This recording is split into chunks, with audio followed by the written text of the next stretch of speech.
Once upon a time in Junction Falls, there was a girl named Crystal Smith who was director of finance for the city for nearly 8 years. To make a long story short, she opted to leave Junction Falls for a sunny career in Florida. One would think all was lost for Junction Falls, but to their rescue came Joe Metros to take hold of the reins. Hey guys, I'm Joe Metros, the new director of finance. Hey Joe, what's going on? Joe thought this was a great opportunity, but soon upon his hire, he realized the city did not have an internal audit staff. One would think Joe would be a busy beaver until he met Libby Jones. Wow, there are no internal auditors working in the financial department. Man, do I have a lot of work in store for me. I'm Libby Jones, chief accountant. I pretty much do everything. I manage and maintain general ledgers, and I'm responsible for general office management and day-to-day operations. Once Joe met Libby, he realized he needed to make a few changes around the office. Changes he felt would improve operations and boost employee morale. First, he insisted all employees take full advantage of their earned time off. However, since employees must work for at least 1 year within the office to take any time off at all, only Libby and another office individual were eligible for paid vacation. You two need to take your time off. It's not good to overwork yourselves. It hurts our work environment and makes for horrible internal controls. Are you serious? I can't possibly take time off. I mean, look around you. There are tons of new employees that don't know half of what I know.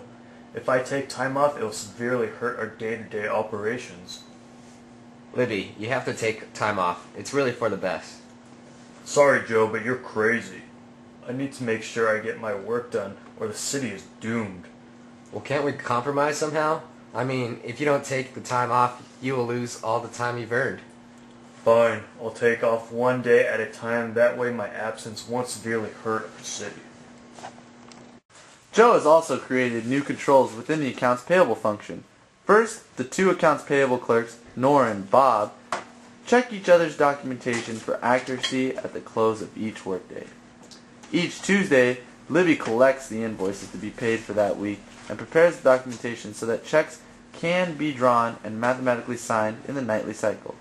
The following morning, Libby collects the printed checks, verifies the amount of each check with the register, confirms that all supporting documentation is attached, sends the checks to the mailroom for delivery to the vendors, forwards the daily check register to Scott for use in the bank reconciliation, and returns the invoices to Nora and Bob for inclusion in the vendor files.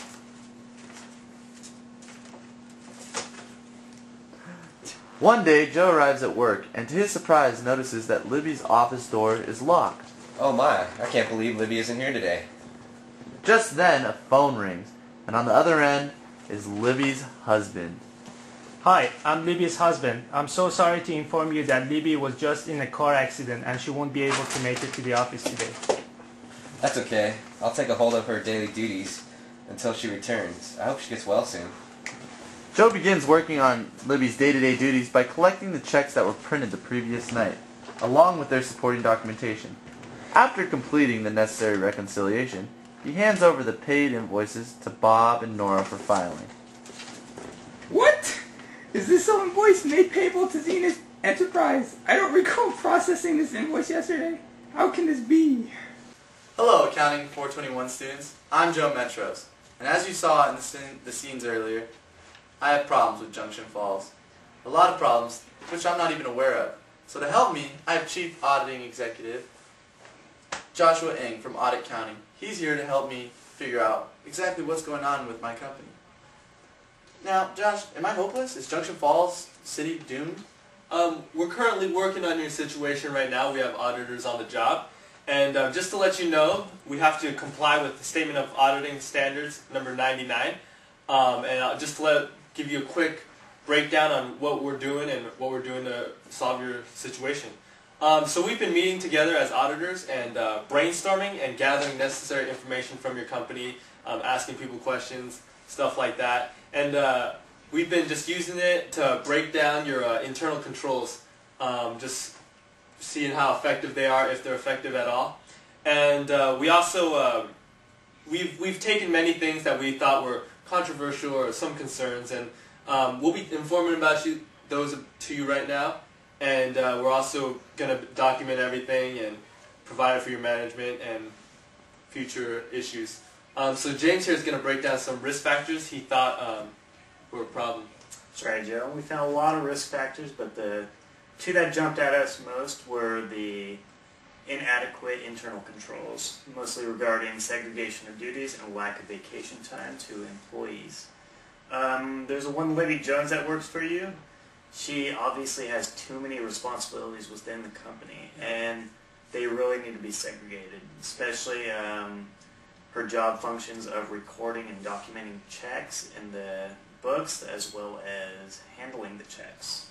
Those really need to be segregated. And she also needs to take her vacation time, so her work really can be reconciled. And now we're going to pass it on over to Mark, who's going to tell you about some concerns we have. Well, some other information and circumstances that might be of concern are that the former director recently left to go explore new career opportunities. Now, perhaps there's something going on in the company for one of such high authority to leave. Also, there's a high turnover rate at your city, with 5 to 7 employees working for less than a year. And Junction Falls has a steadily growing population and gross revenues of over $89 million. And perhaps it's time to get your own internal auditors. Yeah, we might need a little bit of help. Daniel here, who will be discussing the probability of risk in your company.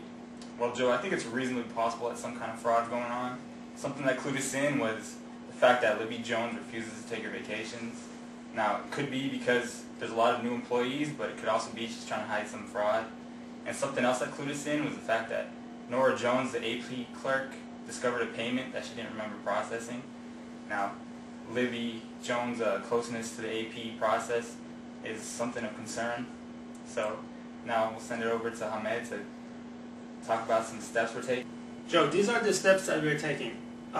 We are discussing and investigating any possible internal or external weaknesses that you might have in your company. Then we are going to ask you a series of questions that help us understand how you implement internal controls in your system. And then we are going to do analytical procedures to compare the results and also to help us point out any unusual transactions. This information is going to be greatly valuable, I'm sure. Hopefully, you auditors will help clean up Junction Falls City Financial Department.